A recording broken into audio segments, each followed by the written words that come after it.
So this is the second video in the series of 4 videos that I'm posting here, and I don't know if we're going into a recession or a depression as I write this in 2008, but I want everybody to be prepared for the worst. And what I said in the video number 1 was I showed you a chart from the Wall Street Journal that showed the stock market, how it performed over the last 100 years. And essentially how the stock market works is not a smooth growth as we've seen just recently, but it's essentially a series of markets that alternate between bull and bear markets. A bull market is when the stock market is climbing. It tends to climb for periods of 5 to 20 years, depending on how long the bull market is, at compound growth rates of something like 12%, 10%, 11% to 20%, somewhere in that range, depending on how that particular bull market grows. But what you have in between those are almost equally long, if not longer periods, when the stock market goes through a series of crashes, series of increases, and a series more crashes, which can be very dramatic as they were in the Great Depression and reasonably dramatic as they were in 1982, 2002, 1987 I think, and certainly this year in 2008, which aren't as great as the Great Depression. But generally those markets are largely flat, but with a lot of volatility, a lot of up and down movement, basically ending that 10 or 20 year period really pretty much where it started. So you get zero growth over that period. And that's what I think we have to manage for over the next few years, is to try and manage for that environment.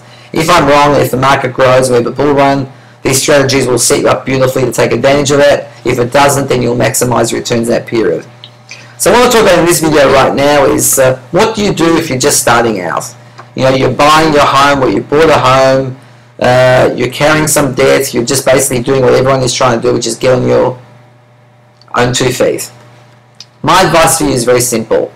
Wherever your money is right now, keep it there. So if you're currently in cash, keep your money in cash. If you're currently in stocks or mutual funds, keep your money in the stocks or mutual funds. With the one caveat that you may want to move your money, if you can, out of individual stocks if you don't know what you're doing, out of mutual funds if you don't know what you're doing, and move into a very low cost US, and maybe an international one as well, but certainly a US, a very low cost index fund. Just one of those is all you need. A Vanguard fund or a Fidelity fund is all you need. If you have one local, one international, that's fine. Forget bonds, forget everything else. That would be the only caveat on that. If you currently have real estate, let's say you own your own home, and you can afford the payments, and you're not ridiculously in other debt, you have a lot of credit card debt, you have ridiculous amounts of student debt, or whatever else, then just keep your money in the real estate.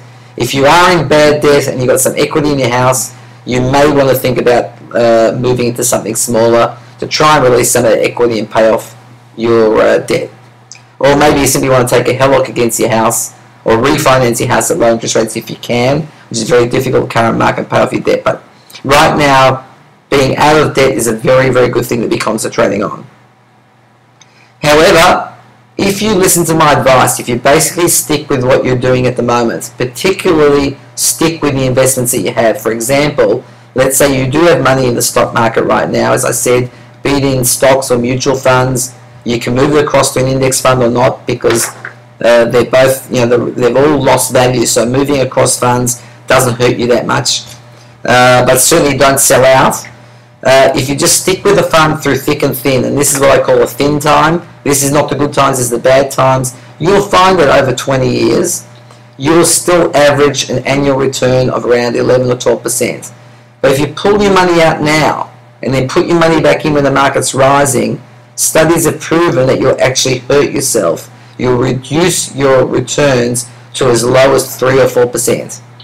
And that's because you don't know when to pull your money out, and you don't know when to put your money in. So what you end up doing is selling low by pulling your money out now, and then buying high when you put your money in, and which is exactly 100% the wrong thing to do. If you're going to do anything, now is a great time to buy more stocks, certainly a lousy time to sell any stocks.